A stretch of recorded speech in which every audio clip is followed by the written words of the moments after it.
Good afternoon, friends. Welcome to this program. Would request you to just wait for a couple of minutes. We will start the program very shortly.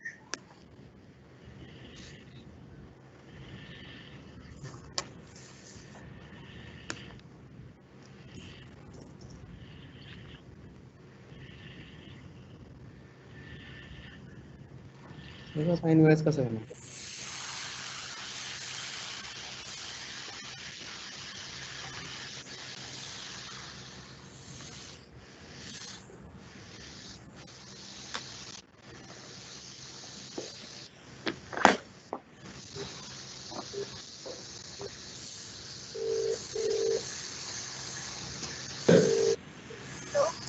Hello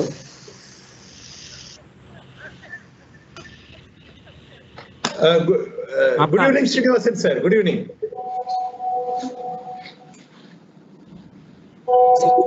So, welcome, sir. Jayashree, am I audible? Good evening. Yes, sir. Yes, sir. You're audible. You're visible also. Thank you. So, just we're waiting for Vish, sir.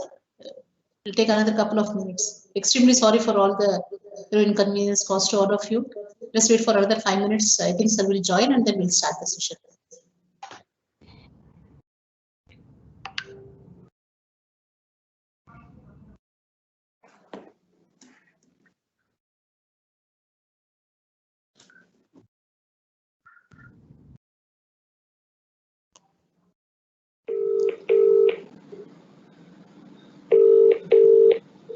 Sir, you're live now.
So, extremely sorry for the delay. So, good evening to all of you. Good evening, sir. Good evening. So, on behalf of NIA, we'll start the program now. On behalf of NIA, I extend a very, very warm welcome to all the participants for this webinar. The topic of the webinar, as you all know, is on COVID-2, that is impact and responses on health insurance. So, we all know that the second wave is on, and the second wave of COVID-19 pandemic is threatening the economy of a country. As it sweeps the country, the general and health insurance companies have seen an alarming rise in health claims due to COVID. And if you talk about appropriate health insurance coverage for the insured public, the corona-specific policies, the products given at a very affordable prices offered by general insurance companies under the able guidance of IRDA takes care of the expenses provided renewed, the policies renewed. As the rise in health insurance claims are huge, will the insurers shy away from renewing the disease-specific policies? That's a question mark.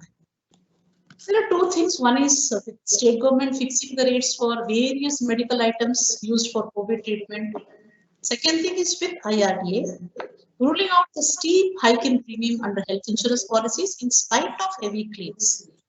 We can expect a good amount of support from all the insurers to the customers and the needy ones. So in order to learn more about it and in order to discuss the impact of COVID second wave on health insurers, we have with us a panel of CEOs from 4 insurance companies who will share their expert opinion on the related issues. The discussion will be moderated by Mr. G. Srinivasan, Director at NAV.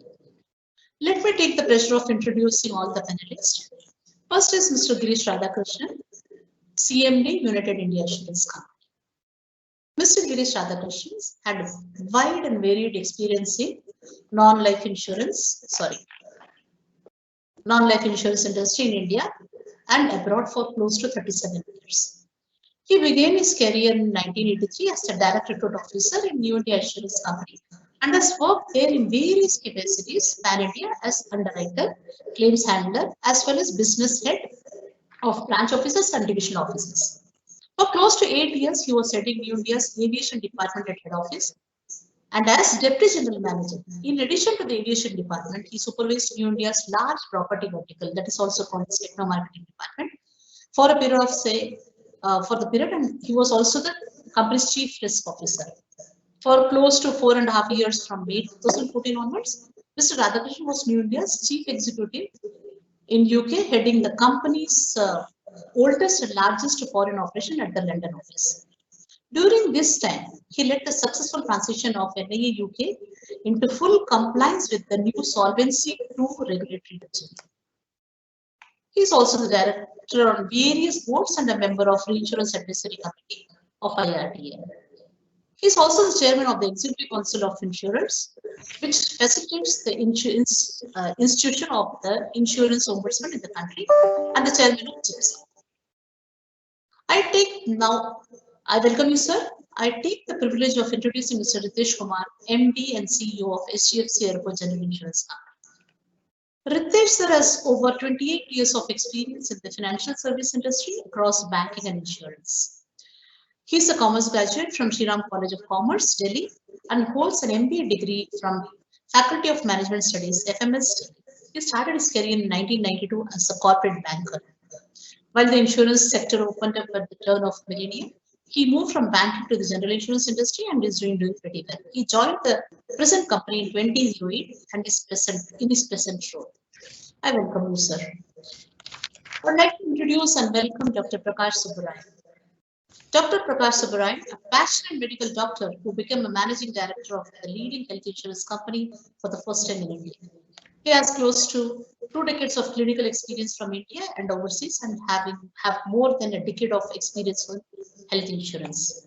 As a managing director of Star Health Insurance, he is making commendable contribution for the progress of Star Health Insurance through the synergy of 12,000 plus network hospitals and diagnostic centers in India. During the past 12 years of his tenure, he grew from medical director, executive director, chief operating officer to joint managing director and now evolved as a managing director.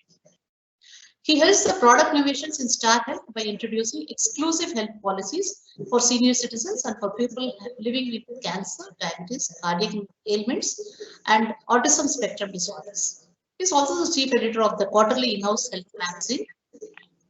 He holds an MBBS from Tanjore Medical College, 1984 to 1989, along with an MS from Madras Medical College, FRCS from the Royal College of Physicians and Surgeons of Glasgow. He is the chairperson of CIL, Tamil Nadu Healthcare Panel for consecutive 3 years from 1617 till date. I welcome you, sir.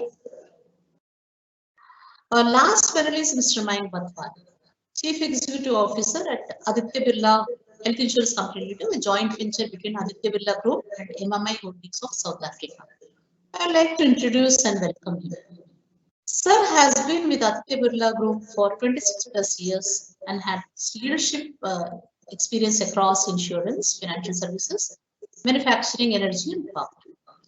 He was a founding team member and deputy CEO of Aditya Birla Sun Life Insurance and has held multiple roles in the business in India and Indonesia. He set up the Aditya Birla Health Insurance in 2015, and under his leadership, within a short span of time, ABHI has grown into one of the recognized and fastest growing health insurance companies in India. Sir is a fellow chartered accountant and a member of ICWA and CSI. He is the co-chair of FICCI Health Insurance Committee and is also actively involved with a number of industry forums such as CII and IAMI. He is an avid reader, fitness enthusiast, and passionate about having, every Indian having easy access to healthcare insurance. A warm welcome to you, sir. Now it's time for me to introduce the moderator for the evening, Mr. G. Srinivasan, Director, NIA Pune.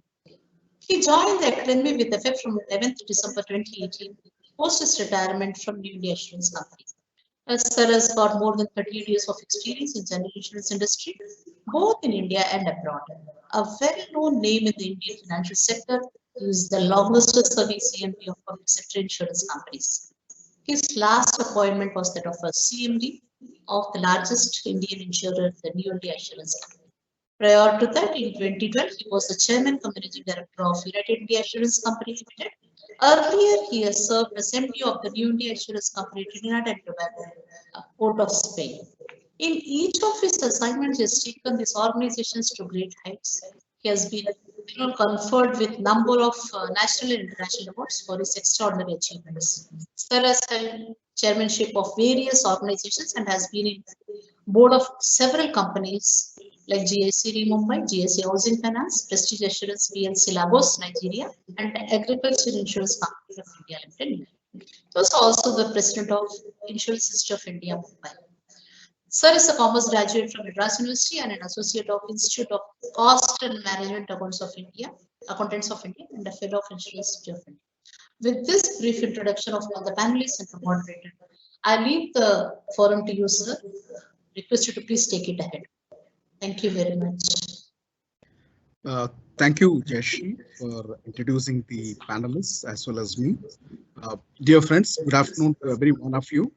Once again, take pleasure in welcoming the eminent panelists as well as all the participants of this webinar on a very interesting and a contemporary topic, which is COVID second wave, impact on and response of health insurers.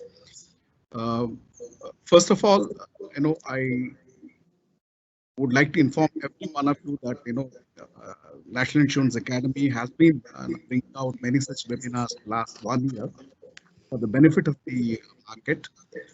All our programs have been very well received and well attended.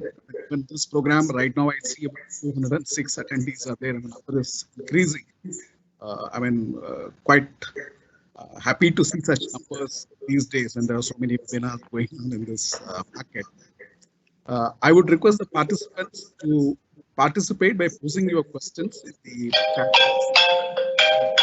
Panelists will be very happy to respond to them at the end of the program. Friends, 2 months back, all of us thought that COVID is gone, and India has won the battle against COVID by its sheer power of immunity. All of us were very proudly saying that Indians are quite immune, and we have really shown COVID the door. But little did we realize that the pandemic is going to come back with a vengeance, and, strike us in a very, very severe manner. We've all seen the kind of misery to human beings across the country. The new variant is extremely dangerous, high rate of infection, and also a high level of severity. I think the virus has not only been in cities, it has also quickly traveled to the rural areas, where, as you all know, the health infrastructure is nothing to talk about. There have been very serious impact on younger generation, and especially, I must say that people from the insurance industry have been very badly hit. I hear a lot of my friends, people known to me getting infected, and, passing away due to this virus. It's been a very, very sad situation at this point of time. Hopefully, in a few months' time, I would like to be optimistic and positive that the virus should go out and we should all come back to a normal life. In terms of numbers, I think about 2.65 crore people have been infected and more than 3 lakh people are dead. And as you know, there are lockdowns across the country. Though there is no national lockdown, but virtually, most of the country is locked down. And that has an impact on the economy as well. The GDP growth for the current year, which was initially estimated to be around 12.5%, is now scaled down to around 9%. So I think the year 21 is also going to be a challenging year economically. So that's, of course, not a good news. Hopefully, things should be better than what the economists are projecting. As we know, the general and health insurers have been reported a large number of claims. Saw some numbers of more than 15 lakh claims, 24,000 crores, huge amount indeed. And certainly, these claims would have an impact on the profitability of the insurance industry. So the pandemic has really caused a serious concern, especially the second wave. What is important is we don't know when it is going to end. So to discuss the impact on the insurance industry as well as what the insurers are doing to really come to the rescue of the customers, we have the eminent panelists who are already introduced. I also see Girish Radhakrishnan who has joined us. He had some difficulties, but he had to attend some meetings. He's joined us. Welcome, Girish. So with this, let me start my questions first, and later we can go to the audience questions. So let me start with the doctor in the panel, Dr. Prakash. Dr. Prakash, the second wave, as I said, it's been very severe. Can you predict when it will end? Will there be further waves? And what insurance should do to handle the situation? Because if there are waves after waves, how do we really survive? Doctor. Sir, I'm a doctor, I'm not a media person. So very difficult to predict when the second wave will end. But actually, if we look at the models, the CLSA model or IIT model, some of the global models predict that this second wave may peak around mid-June, and it may take another 2 months to decline. But third wave will come, and it is expected to be sporadic, and it may involve more of children because only children will remain unimmunized when the third wave comes. So, as per our observation so far, second wave is due to a mutant strain, as we all know. And second wave affects people who are relatively younger and people who do not have comorbidity. That's very surprising. And young people, particularly young people with obesity alone, and pregnant women are also affected in the second wave. The first wave, if it is a surge, second wave is a tsunami. And in first wave, we had enough hospitals, doctors, bed, oxygen capacity and all that. Whereas, unfortunately, during second wave, we don't have enough oxygen supply because the requirement became 10 times more than the routine requirements. So there is a huge demand supply mismatch, and vaccination drive. Had we been successful during the vaccination drive, we would have minimized the impact of the second wave. But unfortunately, sir, vaccination, as it started in January 18, the disclaimer was bigger than the label. So initially people were a lot more hesitant, but later on when the second stage started coming, people showed interest to have vaccination. That's a problem. So if the vaccination drive is successful, if you are able to vaccinate more people, if the lockdowns are extended more in select states, and if people follow COVID appropriate behavior, then probably the second surge may come to a halt much earlier than what the models predict. Okay, that's good to hear. Girish, I'll come to you. First question to you. As you know, the number of hospitalizations in the second wave is high. And not only the number, the severity is also pretty high, and the insurance industry has been faced with a lot of claims. Do you think that the insurance industry's profitability is going to be impacted? Are you thinking of increasing the premium rates? Something everyone would be quite concerned.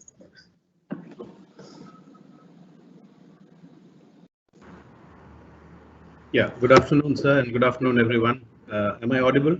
Yeah.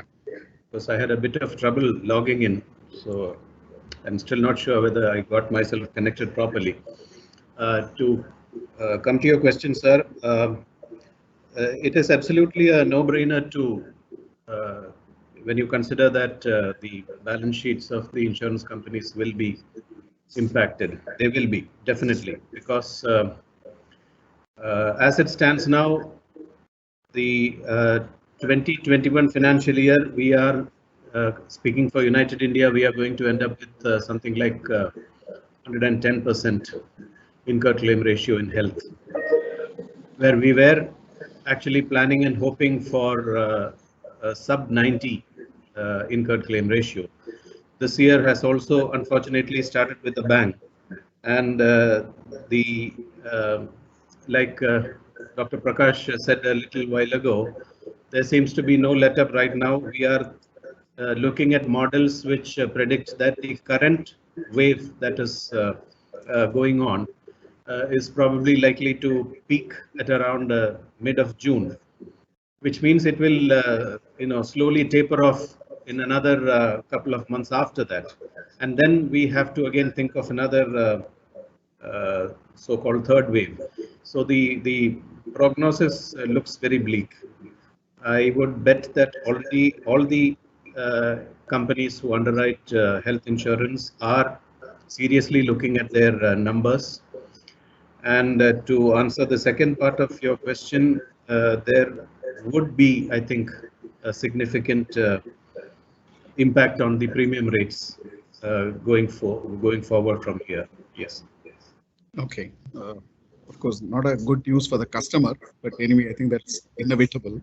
Ritesh, I come to you. This is about the settlement of claims. There has been a bit of a, I don't know whether you use the word bit, there's been quite an amount of negative publicity in the last few days. That large number of claims have been reported, only a portion of it is in terms of value. But I know the industry has been doing a lot to really service the customers, giving quick cashless, sorting out issues. So, how do you think the insurance industry has stepped up to this challenge of handling a large number of claims? Thank you, sir. A couple of remarks. I mean, before I sort of get on to this direct question, I just want to reflect on your earlier question, sir. Yeah. Which is, what we are witnessing, and I'm sure my co-panelists will sort of bear me out, that the total volume of claims that we saw as an industry out of COVID in the full year of 2021, we are likely to cross that in the month of June itself. And sort of our internal estimates are that we will be somewhere at a level of about 1.25 times the total number of claims as an industry by the end of Q1. What that essentially means is that, largely speaking, if 12,000 crores of claims is what the industry paid out in last year, we are likely to be somewhere around about 15,000 crores of claims sort of in Q1.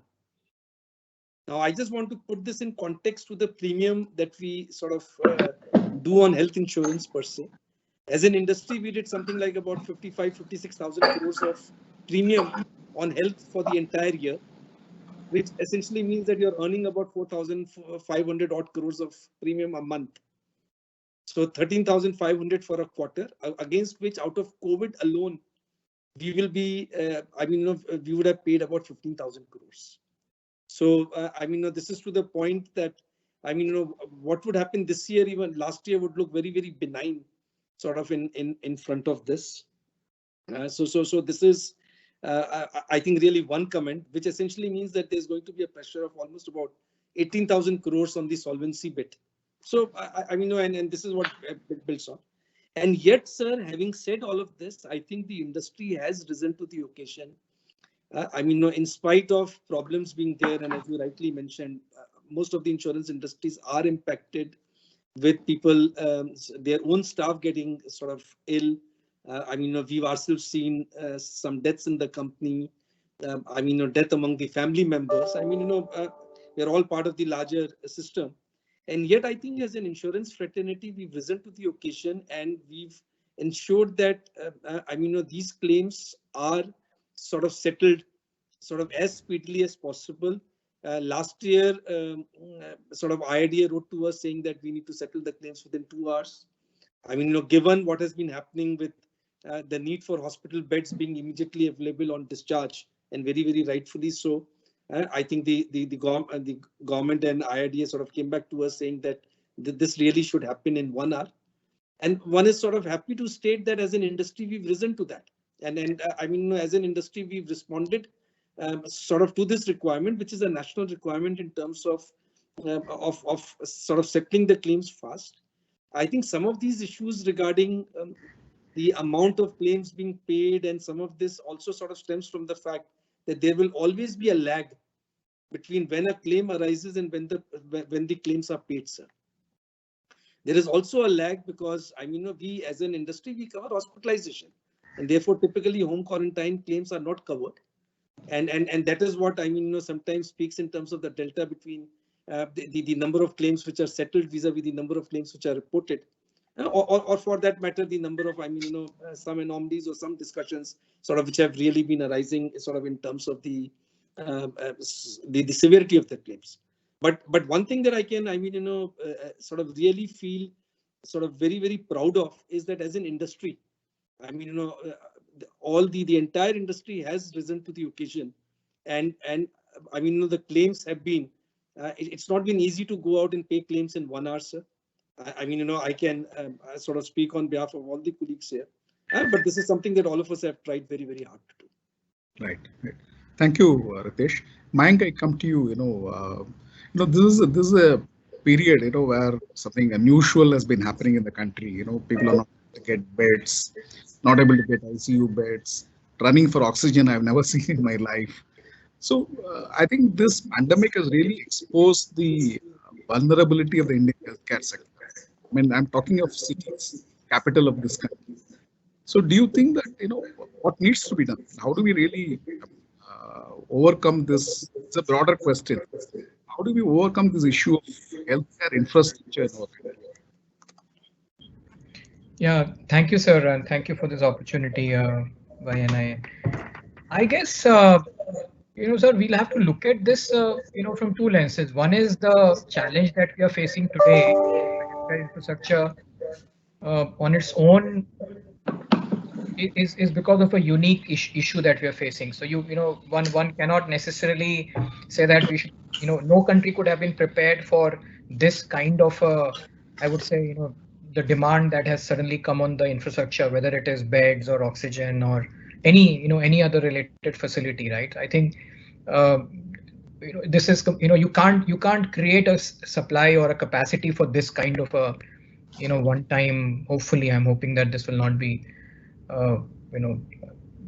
repeated again. I mean, so to that extent, this is unique, and there is, of course, I mean, we've seen countries across the world. I mean, even some of the more mature countries, suffering, whether in Europe or US and etc. Having said that, we all know, sir, even before COVID, we knew that overall infrastructure and the capacity in India from the healthcare side definitely does not meet the demand of the size of the population that we have. And therefore, the kind of investment that is consistently required, whether at a public sector level or whether at a private sector level, and maybe through a combination as well, that it is this I would say pandemic has just in a way accentuated the need for some immediate action on that front, whether it's the kind of money that the government puts out of its budget on health. And again, this issue has been very, very often debated, whether the government allocates enough money towards healthcare and the healthcare infrastructure. I think this probably should be a reason once again for that issue to be debated at the government level. But at the same time, it probably also raises the issue at the private sector level that, is there an opportunity to speed up the opportunities? And I do feel, sir, that insurance in some way can play a role here, in the way that as we start getting deeper into the, beyond the top cities, to my mind, we end up creating a demand, because, if to the extent you're insured, there is a likelihood of, you seeking the right quality of healthcare facilities also. So in some way that, as the penetration of insurance increases, as we start getting into, the smaller towns, and as we start creating, a demand, I think the supply side, whether it's for the, the larger secondary and tertiary care, or even for primary care. But clearly, sir, this needs immediate action. I mean, there is a way to deal with the current situation, which will have to be dealt with in a very different with a very different strategy. But beyond this, I do hope that this gets a due attention in a country of the size of population that we have. Yeah, thank you, Mayank. Dr. Prakash, I come to you with this question. We have a pandemic, and we also have what is called as infodemic. So much information, there are so many experts, WhatsApp experts giving advices, what should you do to prevent, build immunity. So I think the customers are all getting misled. Should the insurance industry do something? Can we do something to give correct information to our customers on the pandemic?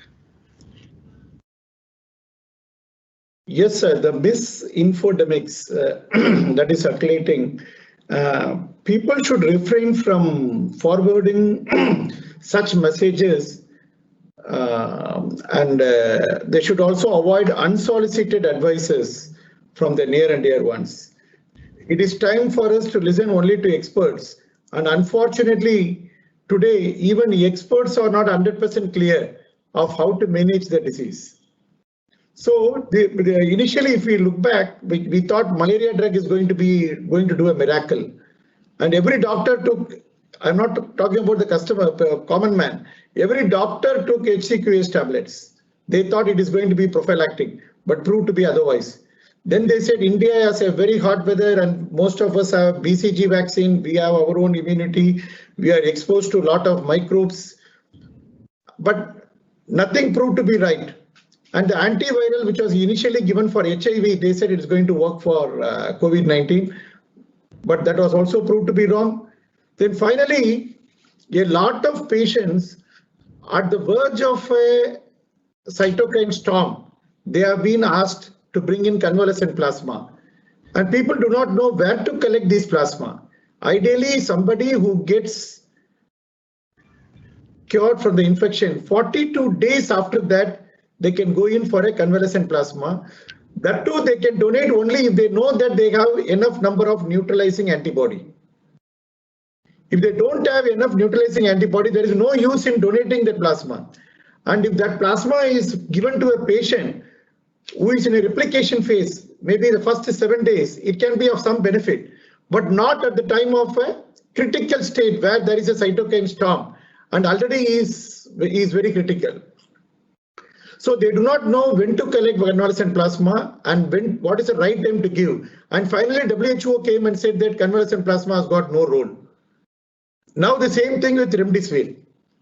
Remdesivir is running out of stock because the simple mantra which people fail to follow, more than increasing the manufacturing, the number of drug, ideally we have to educate the doctors on when remdesivir has to be given. There is usually no role for remdesivir beyond 9 days, and there is usually no need for steroid before 4 days. These are all dictum, but unfortunately a cocktail treatment is being given to all people. And inappropriate dosage of steroid, of course, along with diabetes or basic immunosuppression or the immunosuppressive effect of COVID-19 can contribute to black fungus. But one of the reasons for mucormycosis black fungus is inappropriate dose of steroid. And what is the right dose and what is the right timing? These things have to be framed. A lot need to be done. What I'm trying to say, the disease is very unprecedented. We are not aware. We never thought it is going to continue for 2 years. But naturally, we know that most of our doctors are not equipped with standard information. You are talking about infodemics for the public. I'm talking about the right information to the treating doctor. The treating doctor is busy 24/7 within the hospital, and he continues to do only what he knows. And there is no chance for him to get updated. And he is not aware of the complications related to the treatment. One can suffer from the complications of the COVID-19 virus, but not a harm associated with the treatment. So naturally, the infodemics, what you meant is for the common man. I also extend this. This is not only for the common man, but also to a treating doctor and a physician in this country. There should be proper training and update programs. Then we will get out of most of the unnecessary crowding for bed, for oxygen, for steroids, because we have been unnecessarily admitting patients who can otherwise become all right. Because one bottom line in viral diseases, these are all self-limiting. And even today, with all the high transmissibility of the second surge, 80% of the patient, the disease comes and goes. So what it requires immediately after RT-PCR being positive is not running to a CT scan center and getting a CT scan done, which will unnecessarily expose to radiation. When the patient is all right and when the saturation is above 93, there is absolutely no need for CT scan. It is not only waste of money and exposure to radiation, it will also mislead the patient. A CT scan taken on day 1 may be normal. Day 4 or 5, the patient may get unwell, and he will be misled by the normal report of the day 1. And he will not seek proper treatment. So naturally, there is a lot of information. Sir, only on infodemics, you should have a seminar. And there is a lot, and you should invite more of doctors to attend this seminar, more than common man. Sure. Yeah. So, I mean, Dr. Prakash, I mean, after hearing you, I mean, all of us are really worried. So we thought that the common man doesn't know much. If you're saying even the doctors need to be trained a lot, I mean, it's going to be quite a bit of an issue. So, Girish, I come to you. We have realized after a year, paracetamol is the only tablet which is for this pandemic, and probably wearing of a mask, vaccination seem to be the only 2 weapons available. So would the insurers support vaccinating all the insured customers free of cost?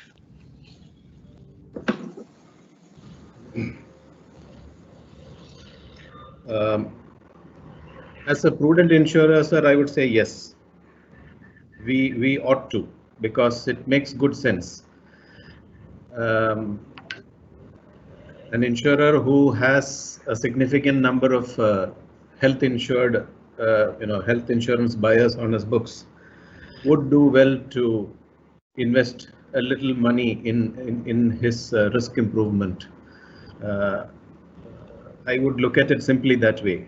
And this is my personal opinion. I don't think the industry has evolved a consensus on this, or I don't think the industry has really thought much about this. I don't even think my company has really thought too much about this. But I think, speaking off the top of my head in response to your question, I think yes, it makes sense for us to support vaccination campaigns, ensure that at least starting with our own insured, a book of insured people, we should support the vaccination program, because I think even a subject expert like Dr. Prakash would agree that seems to be the only constant among so many things in flux with regard to our knowledge about this pandemic, about drugs, about treatment protocols, about everything else. There has been so much of information and so much of relearnings, if I can use the polite word for that. But one constant is vaccination. Of course, we have had this problem of a very strong, very sustained anti-vax sentiment that has been propagated everywhere, not only in India, all across the world. And in India, of course, that gets colored by a lot of other issues also. That is a a problem that on a societal level, on a nationwide level, we would have to deal with. Vaccination seems to be the best risk management that we can do now at this point of time, based on whatever we know. And all of us insurers should be, supporting the vaccination program. And thankfully, the vaccination isn't that expensive. Yeah. And there is a very strong current of public opinion, and consequently, the government and the powers that be also have formed that, the opinion makers have also formed that view that this kind of, the kind of predatory profiting that Pfizer is accused of, for example, of profiting from vaccines, is not really the thing to do. It's not the done thing, and that would probably work to our advantage, that the costs of vaccines would not be too great a burden. There is already a moderating force operating there. So I would say yes. I would also like to make one mention about the earlier point that you raised about what the industry can do about this this huge waves of misinformation. So wave after wave of misinformation that seems to be going around. I think Dr. Prakash himself had mentioned that why don't we have a separate set of webinars on that aspect, bringing in various people, various sections of people, and at least inculcating in them this kind of a temper wherein they would not depend on WhatsApp and social media wisdom, but on sane advice from actual practitioners. That is one thing which the industry should seriously think of doing. And of course, at a very small level, with probably limited results, but which nevertheless needs to be done, is what all of us do. I think Ritesh also does that. Mayank also would be doing that. In all our companies, we are addressing the public on the platforms where we can. Like, we send SMSs out to all our clients. We send out messages through our Facebook pages or Twitter handles. Give them messages of good sense, messages of hope. In fact, I think today morning, if I recall right, yeah, it was today morning or late last night, we have put out another Twitter and message on our website also on the importance of not panicking if you are diagnosed with COVID. Don't think that the sky is about to fall down on your head. Isolate yourself, consult a doctor, and keep calm. You don't need to rush to a hospital. So we can send these messages across, keep sending them, in the hope that at least a small part of it will stick somewhere. Yeah. Thank you, Girish. So I come to Ritesh. Ritesh, I have a couple of questions. One is, I want your views on vaccination. Girish had given his opinion. I just want to know your opinion. Second thing is, let's look at a little more positive from this pandemic. One positive of the pandemic is the awareness of health insurance that is created. So I don't know whether the insurance industry has been able to leverage that fully at this point of time. Do you think that the industry should do something to really make sure everyone is insured? Let's say in the next 5 years, can we really do that? So, sir, you've asked me two questions. The number one is on the vaccine.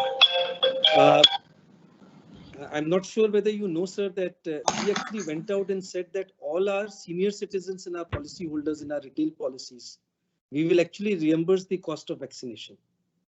Okay, so this is something that we've already gone in, and we did this sort of in the month of Feb when the vaccination started. So all our senior citizens, policyholders in our retail policies actually can get their cost reimbursed. So therefore, one has been a proponent of this. Sir, the issue really, to my mind, if you ask me, is that it originally started and it was 150 rupees a vaccine plus 100 rupees for administering. So it was 250 rupees per vaccine. A few months down the line, today, sort of it's sort of, there is a separate rate which is there for a private sort of vaccination, which is literally sort of 600 rupees just for the vaccine, for the Covishield vaccine, and about 1200 rupees for the Covaxin. Yeah. So one of the things which is there is that I think there needs to be a certainty to the amount. Even if we need to think in terms of this, I mean, we need to sort of just sort of understand the fact that I mean, we would roughly have something like about 70 odd million retail sort of policy holders on health. Now, if I was to multiply this by 2,000 rupees, it's about 1,400 crores. Right. So the practicality of the entire thing in terms of, I mean, while somebody else profits, I mean, you have an insurance fraternity which pays, and therefore, I think I'm also a votary of the fact that there are different constituents who need to fulfill their roles. I think as an industry, the sheer fact that we go out and settle so many claims is something that we do, and therefore, I mean, unless there is certainty to the amount, it becomes very, very difficult to sort of give a response to that. But I did tell you that from a senior citizen perspective, where we felt that it would pinch the pocket, we actually went out and did this. Okay, so this is on the first part. I mean, talking in terms of it's very difficult to talk in terms of the positive ramifications of something which is as draconian as the COVID. And I mean, when I mean, all you, I mean, you are afraid to pick up your phone or take a call because all you are hearing is a bad news about somebody known to you who's not there. And I absolutely cannot sort of restate what you said, that I mean, there are so many deaths which are happening all around, that it's very, very harsh. And I mean, the number of youngsters who are getting, I mean, losing out, the number of orphans which are there, because as you rightly said, there are families which are going out today. But I think if one was to look at still positives out of this, I think there are two sort of very, very clear positives that I see out of, I mean, something which I at least wish I never see in the rest of my lifetime, and I do hope the same for my kids as well. So which is basically that the digital leap that we've taken. I think flowing out of this, we have taken, I think as an industry, as an economy, a 3 to 5 year digital leap. So things that we were hitherto not comfortable with, I mean, we are able to do digitally.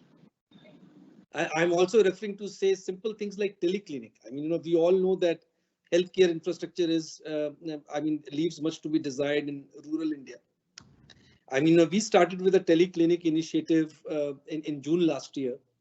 As part of our CSR, we also started sort of doing some teleclinic sessions and we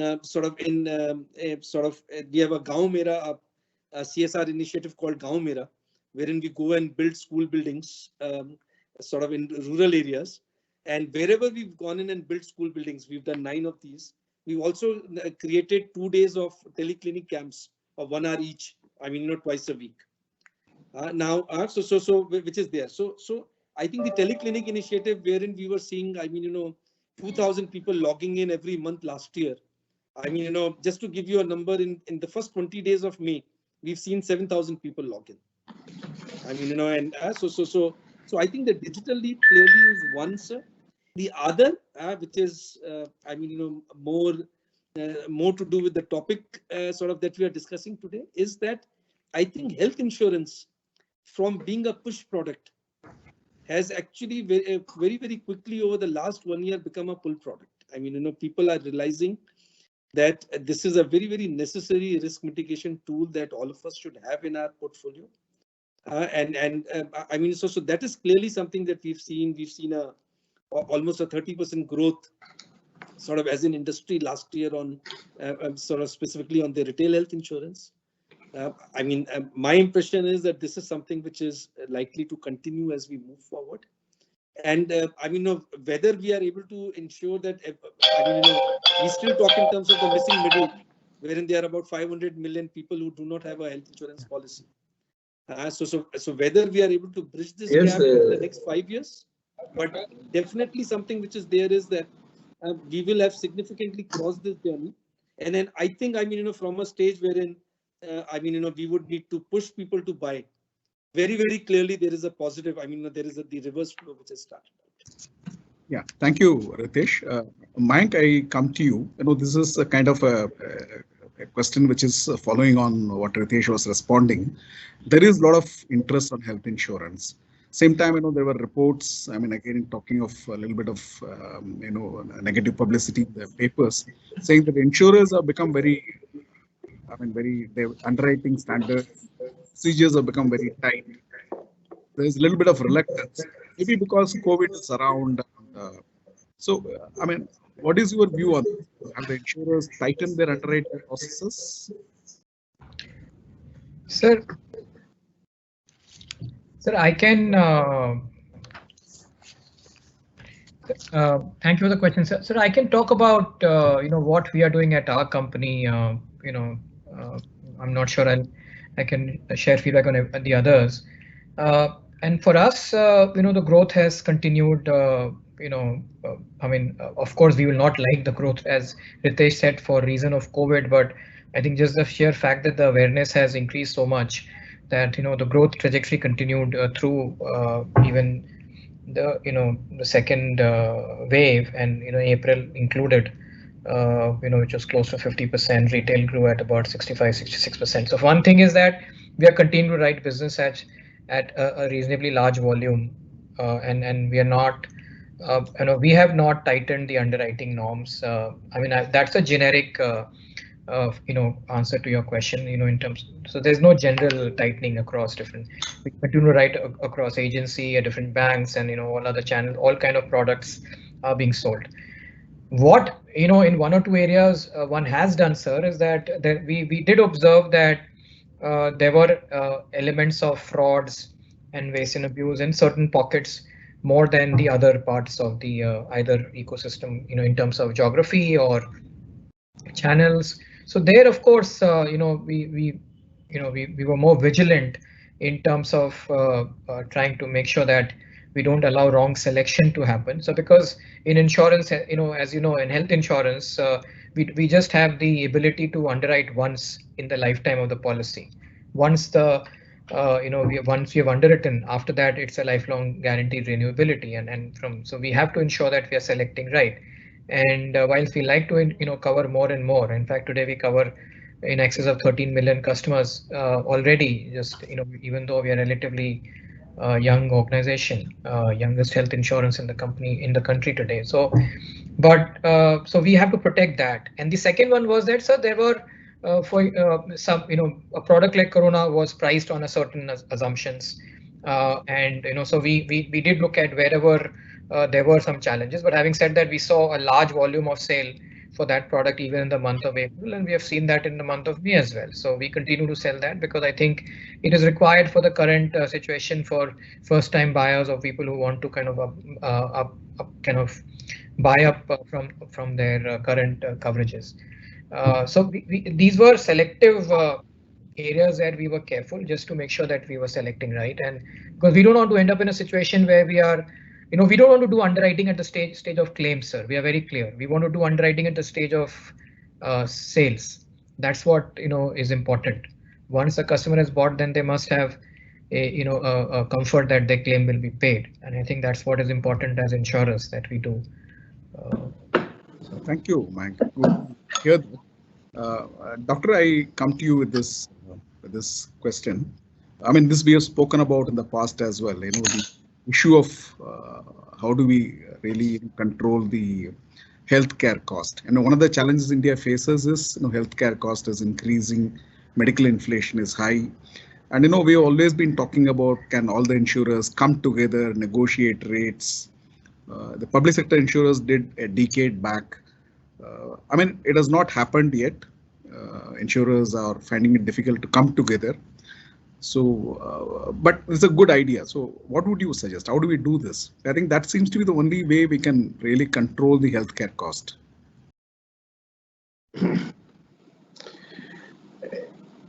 Insurers coming together. You are asking a very simple question, sir. I would have expected a tougher question than this. Anyway, the answer will be tough, or implementation. Sir, here, Hmm.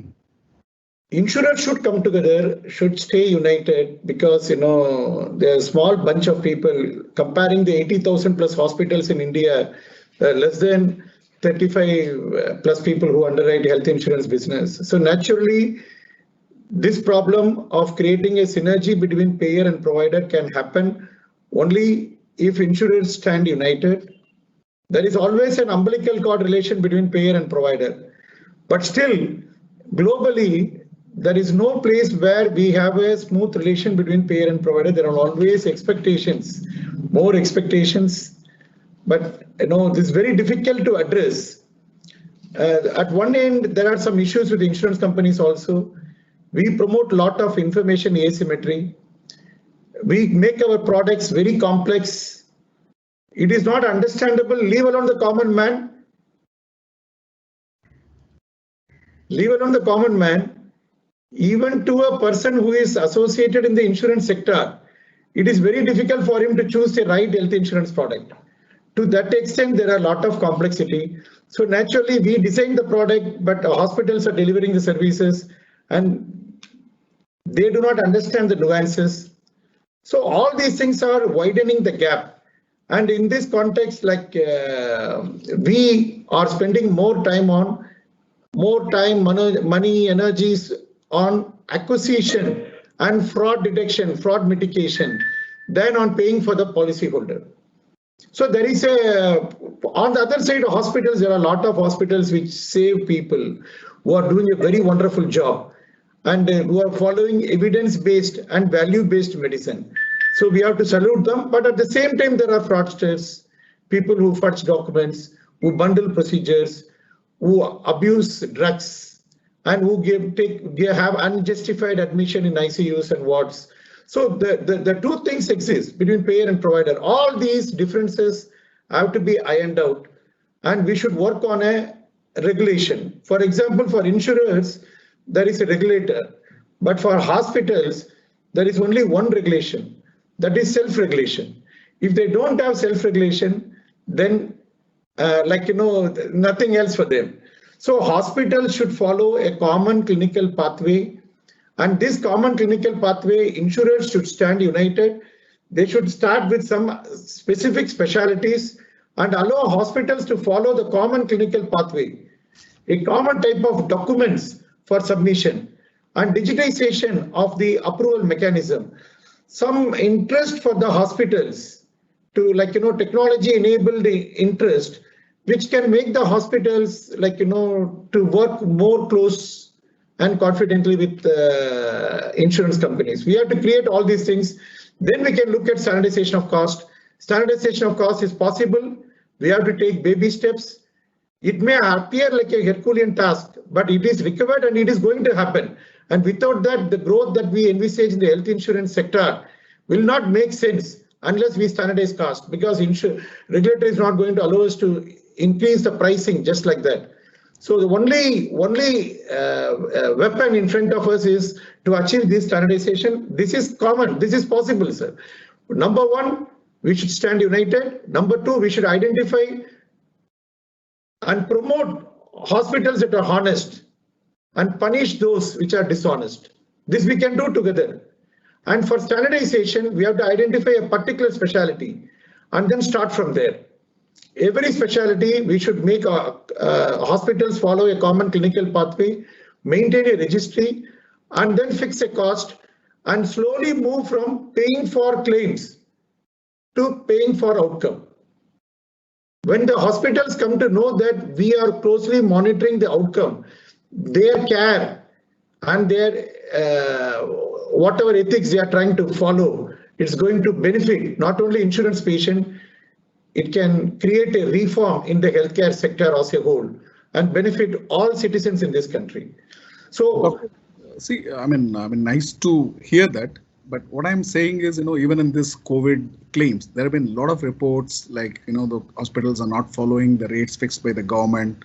They're not following the rates agreed with the insurer. So the customers have to pay for it. And as you know, in health insurance, even 100 rupees paid by the customer creates a lot of bad image for the insurance company.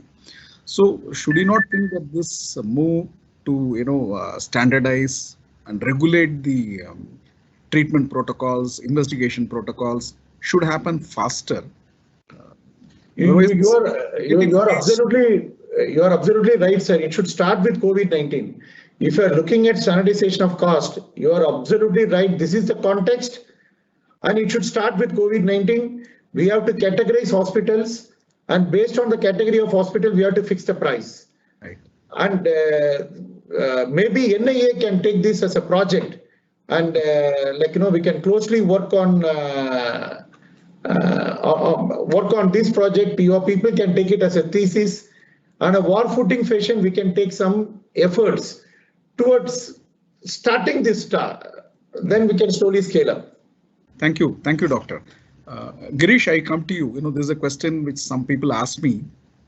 This black fungus, we hear of white fungus as well, is a very big issue in India at this point of time. So there seems to be some bit of a confusion as to whether it is covered in the corona specific policies. So, I mean, is there something you can clarify? Yes, sir. Before that, I just wanted to make one point about, highlight one of the points which Dr. Prakash made. I'm not a,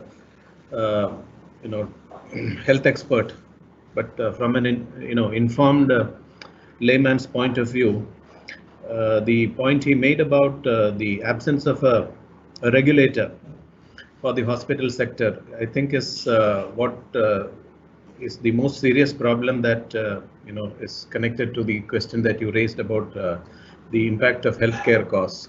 And as was pointed out, as you pointed out, the healthcare cost is not just it has multiple ramifications. If the insurance industry ends up paying the bulk of it, and the part that is not paid by the insurance industry among the insured patients causes a lot of grievances, causes a lot of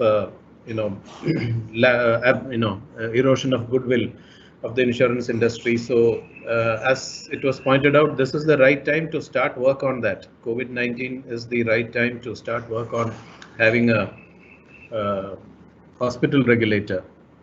I don't think it is something that is impossible to do, notwithstanding the difficulties that that are attendant to that. I believe there is only one regulation. I think it's called the Clinical Establishments Act or something. That was probably 2009 or 10, and then this the whatever regulation or regulatory authority is there in the country is spread out across the states with varying standards, and mostly I think they mostly concentrate on registration of hospitals or licensing of hospitals, and not really concerned with the behavior of hospitals as such, including the pricing. I think Dr. Prakash can probably correct me if I'm wrong. The pharmaceutical industry is a little better regulated. I think we have a National Pharmaceutical Pricing Authority. Again, I'm speaking from memory. Which does which has control over the pricing aspects, apart from the Drug Control Authority and the Food and Drug Administration and authorities like that who look at the technical aspects. But unless that aspect is attended to, I think we will continue to have problems. Dr. Prakash was, I think, a little mild and a little diplomatic in saying that there are a small number of practitioners who act irresponsibly. I would ask for the support of my other panelists, and when I say that there is a significant number of practitioners who behave badly in this regard. I think most of us would have heard of the Kerala High Court remark about a week back about a hospital in Kerala charging 1,300 rupees for a bowl of what we call kanji, which is rice gruel, which is a common food that is given to sick people. So a handful of rice boiled in water is what kanji is. and they charge 1,300 rupees for that. So the High Court was so exercised over it that they said, the judge said, I wouldn't be able to swallow that kanji if it comes with that kind of a bill. So this that is symptomatic of what is happening, and it's an unfortunate truth which we must articulate, that hospitals are, a large number of them are somewhat predatory in their attitude towards billing. The problems that we have had with PPE kits and the like is something which I think we don't need to go into in detail. All health insurance practitioners, not only on this panel but who are listening, would entirely agree with me. To come back to the specific question you raised, sir, about the black fungus, that poses a bit of a problem. When you talk about the normal, the typical standard health insurance policy, I don't think we have any issue. When we talk about the corona specific policy, which is very specifically worded, which has a clear intent behind it, it is we can. In fact, I discussed this with my own health insurance people in my company, and there are two very clear views on this. One view is, of course, the broad, humane, broad-minded view that the black fungus infection is a direct result, it's a direct corollary of a COVID infection. So far as we know now, it doesn't happen under any other circumstances, or if it does, that would be very, very insignificant, so insignificant as to be ignored. What we see now as a black fungus infestation, which is slowly assuming almost a mini pandemic status on its own, is directly linked to the COVID infestation, and the corona policy ought to cover that as one of the resultant complications arising out of corona. At the same time, there is also a counter view that the corona policy is actually worded particularly for a certain coverage, and complications that arise later, especially let us say after a time gap of a few days,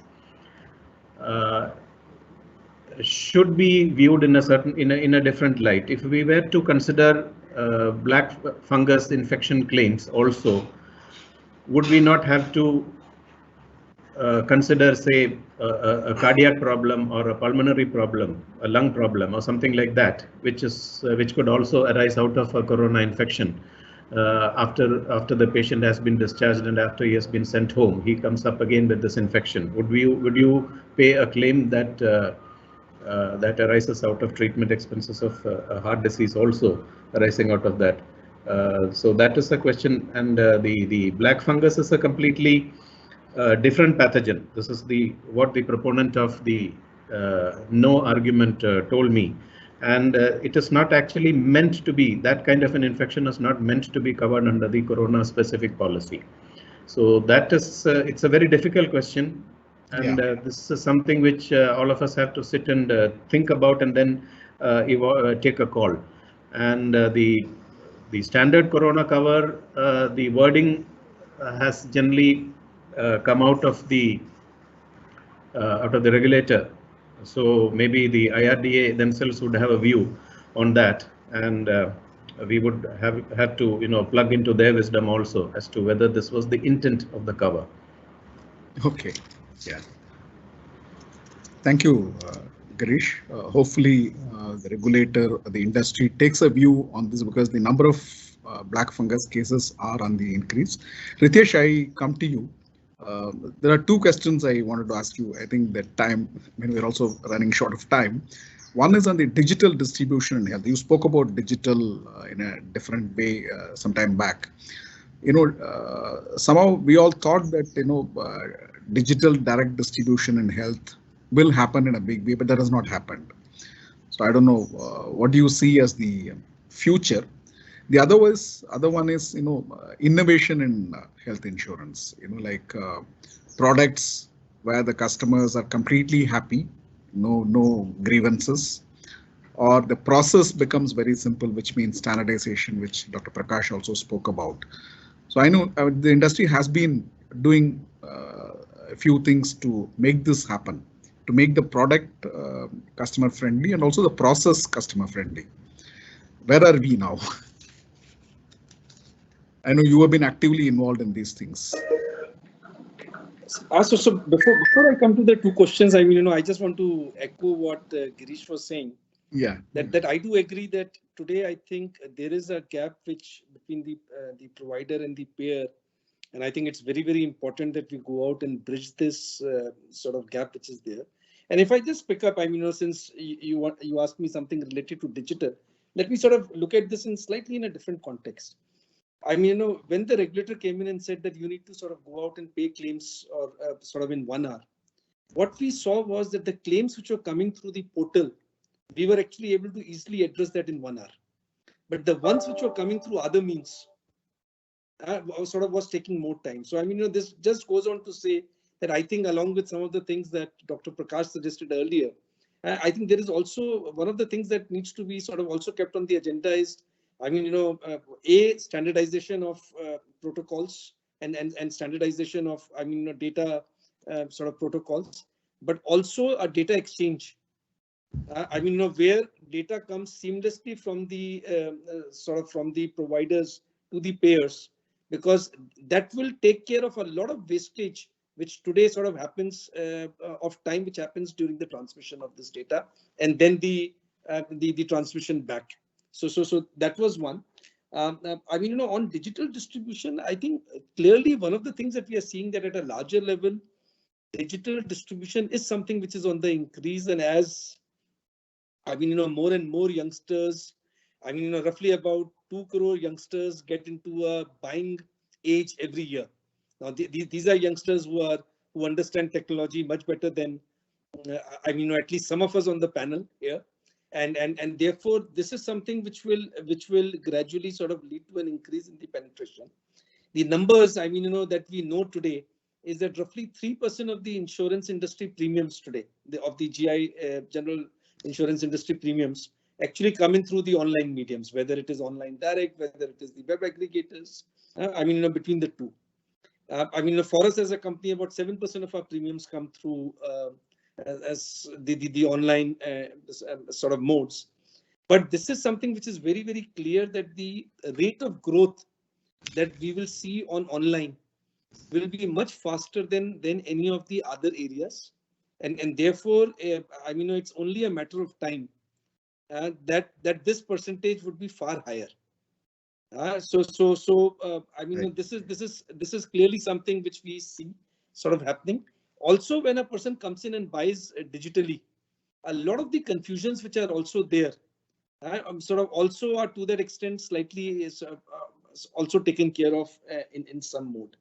Sort of talking in terms of, say, the entire area of innovation in health insurance, I think that's something which of course is something which is very important. For starters, if we look at it, I mean, what is it that as an industry we provide today? We largely take care of the hospitalization bouquet. We now gradually seem to be coming in on the benefit side.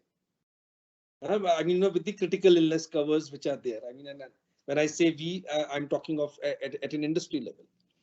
I mean, gradually speaking, the benefit base needs to increase, because that is what will also propagate online distribution. Because I mean, what will sell online will be the OTC products, the simple products, things which don't need to be sort of returned post facto, and sort of some of these things. I think we need innovation in terms of having a host of, say, outpatient products which should come in. Of course, I think the only reason why it's not that, I mean, everybody, all my fellow panelists are aware of this, all the other colleagues in the industry are aware of this, but I think it's the whole issue around the fraud, which sort of pushes us back on some of these.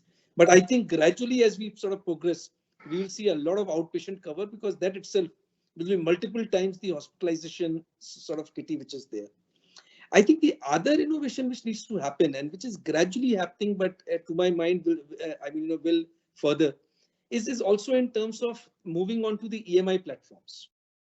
I mean, to me, what has happened, say, for instance, in the mutual fund industry, I mean, with the so-called SIPs is a perfect example, wherein increasingly you have youngsters who come in and say that I need to pay, if I pay a small amount per month, I will actually be able to go out and have a much larger saving, rather than if I had to pay it once in a year, which would mean a huge drain on my pocket.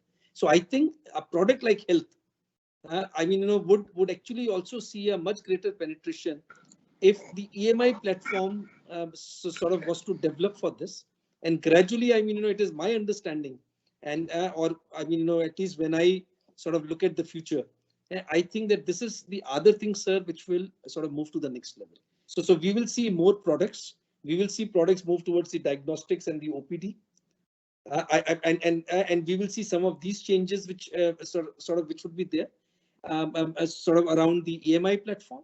And of course, the third is that I think there will be some changes which would happen around things to do with the pre-policy checkups and some of these, where with some AI interventions, with some of these, I mean, better connect between the diagnostics and the hospitals, as some of those developments which would happen. Thank you, Ritesh. Mayank, I continue with you on the same topic of innovation.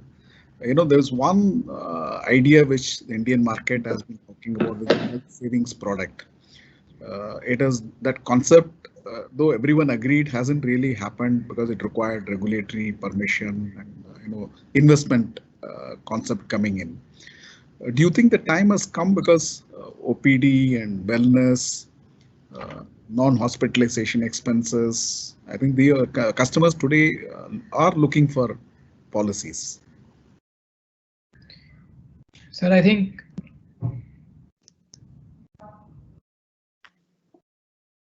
Mike?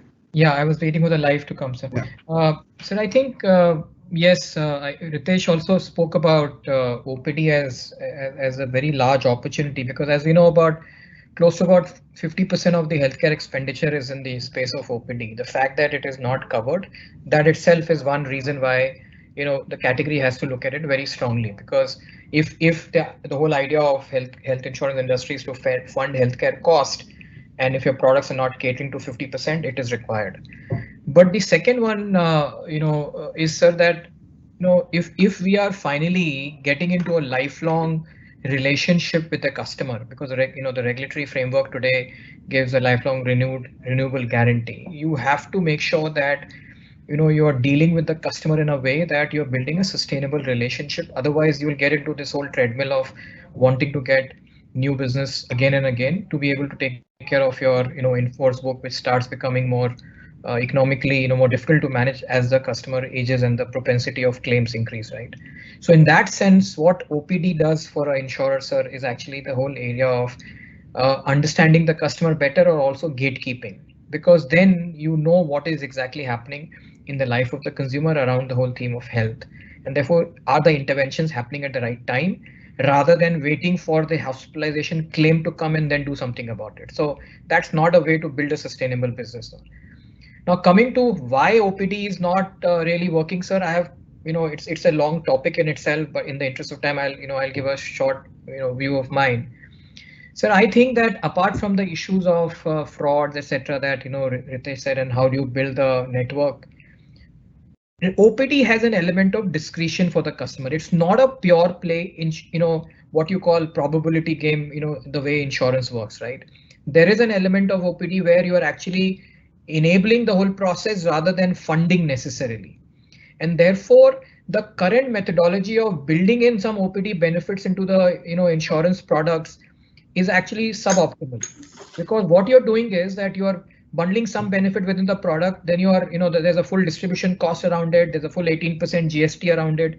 The value to the customer is really not there, and therefore no wonder that even if to the extent OPD has been embedded into a current offering, has it really worked? No. And my strong belief is, and this is my opinion, sir, I mean, of course there can be other views, is that there has to be a concept of a fund, a health fund, which is what this health savings account does, where the customer is actually using that money to pay, and the insurance companies can manage those funds for the for the savings account for the customer, where the customer is using for where he has complete discretion. And there will be elements, sir, where there is a nudge that must happen to the customer. For example, based on age, based on gender, based on geography, etc. There is a certain profile of what OPD treatment that every customer must go, and maybe some of those may start getting into the product where the insurance company starts funding. Then of course, to be able to administer it, you will have to have a good network of OPD facility, which today I think is very much possible, because digital health has shown. But one is of course the whole area of online health, of tele, etc. But even otherwise, leveraging technology, you can now build a network, and you can now start putting in the framework to be able to catch FWA, which was a big problem in the earlier regime. But the fundamental thing is, sir, it has to be a combination of a savings fund, and on top of it, if there is an OPD element, then where the customer, which is I would say more insurable. And typically that's how the 3-tier structure works: complete discretionary, the OPD, which is insurable, and then the secondary and tertiary care. But at the same time, it also gives you an ability to understand the customer better. And I think it's time now that we look at this seriously, from an element of regulatory framework, from an element of tax enablement, and all of these have to be addressed now. So because from a long-term sustainability of health insurance business, I think so this is very critical. Right. Friends, I come to the last question to the panelists. This is to Dr. Prakash. Dr. Prakash, are you there? Yes, sir. So how do you look at the health insurance industry, say, in the next 5 or 10 years? Where are we? I mean, there are challenges now. How do you look at the future of this space? There are decades where nothing happens, and there are weeks where decades happen. So in the next 5 years, given the pandemic scenario, health insurance is expected to reach much greater heights, but the challenge is going to be on offering the good services and gaining the trust of the customers. Amidst the challenges we pay among payer and provider, we have to win the trust and confidence of the public. Once we do that, the growth and the future of health insurance can be much faster than what we envisage. Okay. Thank you. Girish, I ask you the same question.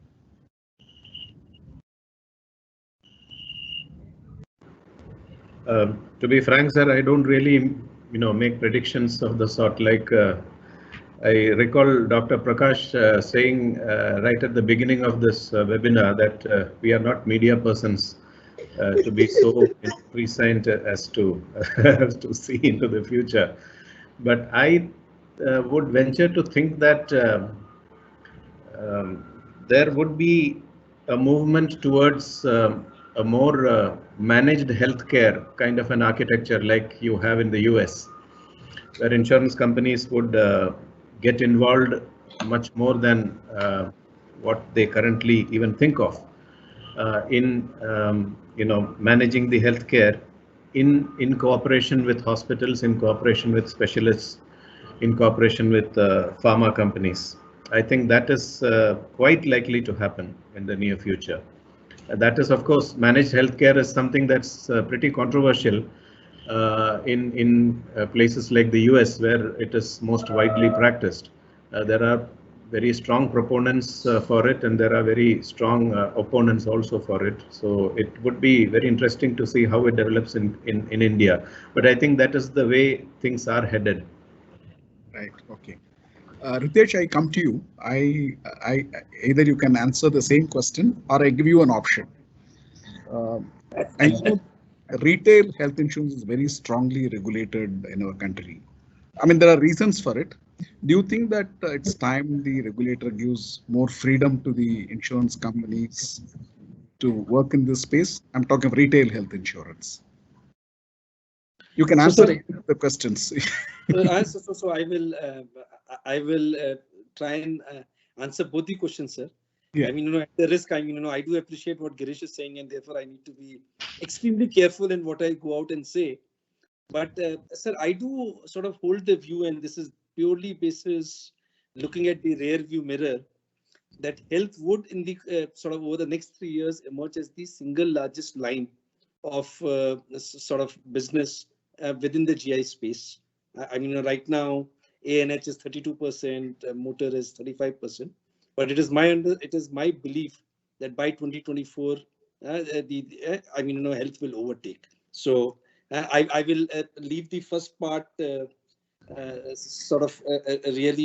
to that. And sir, sorry, what was the second question that you were talking about?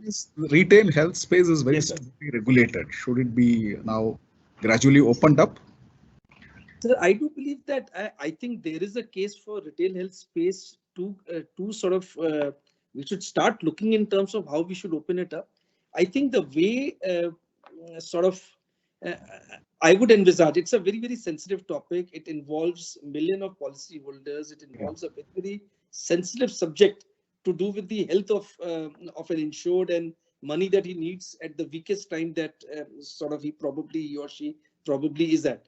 I mean, my thought process is that there should be a broader set of guidelines sort of under which the opening up should happen. I mean, one of the things that at least I am a big proponent of is, sir, we know that there is a health inflation which is there every year. Now, I mean, would it not make a better case if we were to sort of go out and say that every year, at least by a health inflation, you are able to increase the premiums, which will also largely take care of this entire issue that every 3 years, I mean, then, I mean, if there is a 10% health inflation, obviously, if you do an increase after 3 years, I mean, with the compounding and stuff, you're doing a 35 to 40% increase. I mean, compared to that, if you were to go out and do the increase every year, it will actually sort of become more palatable sort of to the insureds as well. Plus, also help the insurance companies manage their P&L better. So I think I'm in favor of basically a guideline-based approach. Okay. Because it is a topic which is very sensitive. It is not like motor insurance. I mean, health insurance is that. I mean, there is a sanctity to this, but I think we need to sort of start taking baby steps in that direction. Okay. So, Mike, your views, you can answer both or one of them. The choice is yours. So the first question was what? I missed the first question. Future of health insurance. How do you look at health insurance 5 years hence, 10 years hence? Sir, my learned colleagues have mentioned, and given their comments. So let me try and address the second one. I'll see if you.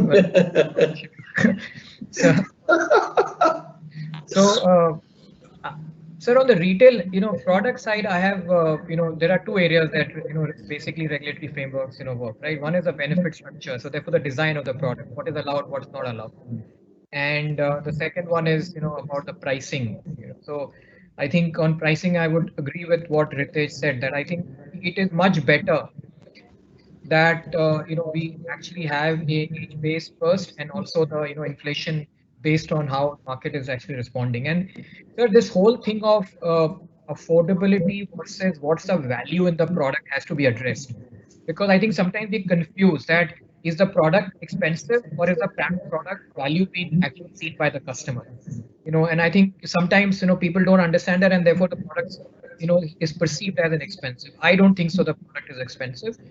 That's one part of it. And therefore, in that context, how do you deal with pricing? It has to, it's sensitive. I agree with Ritesh, and therefore you can't just leave it to the, insurers to decide, how exactly they want to do, because that is not working.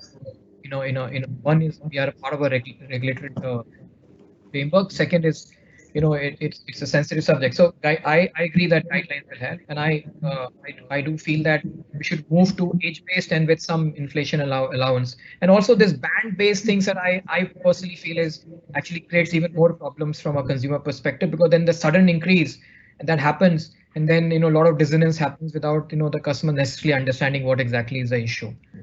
On the design phase, sir, I do think that we must, whilst there is a lot of new, I would say, design has been allowed, whether it was, the whole wellness thing and all of that. But from what Girish mentioned earlier about this managed healthcare, I mean, I don't know, sir, whether India will move to managed healthcare, but fundamentally what India has to move is the role that the insurer has to play in the life of the consumer to be more, closer to the customer around the theme of health, and therefore, in whichever way the product can allow that role to be played by the insurers, some benefits have to be embedded in the and I think that area has to be consistently looked at more and more, and we must, and we are moving in that direction. But is there an opportunity to move faster? Maybe one can look at that. So thank you very much. It's taken more time than what I really informed you. I mean, it's a subject on which you can keep talking for hours. As Dr. Prakash mentioned, for Infonomics, at least you need a separate session, and it's a very fascinating subject. Thank you all. I mean, you all been great, and you've been very frank and given very, very interesting and relevant responses. I think the participants would have been immensely benefited. Thank you very much, and good day to all of you. Thank you. Thank you, sir. Thank you all. Thank you so much. Thank you. Thanks. Thank you, sir, and good day to all of you. Thank you. Yashi, you want to say something? No, sir, I said thank you. Yeah, thank you. Thank you. Thank you. Thank you.